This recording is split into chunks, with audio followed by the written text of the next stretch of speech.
అవును నిజమే. టాలీవుడ్కి ఇప్పుడు టాలెంటెడ్ విలన్స్ కొరత చాలా ఉంది.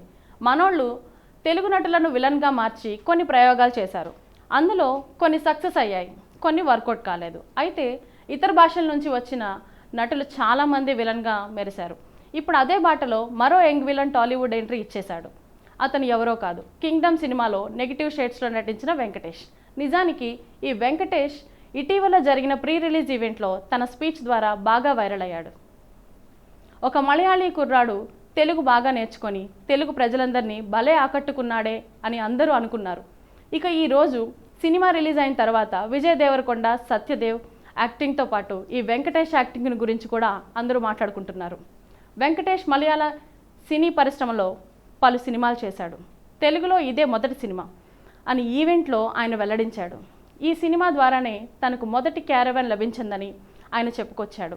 మొత్తం మీద మొదటి సినిమాతోనే మనోడు ఆడియన్స్ దృష్టిలో పడటం అంతే మామూలు విషయం కాదు.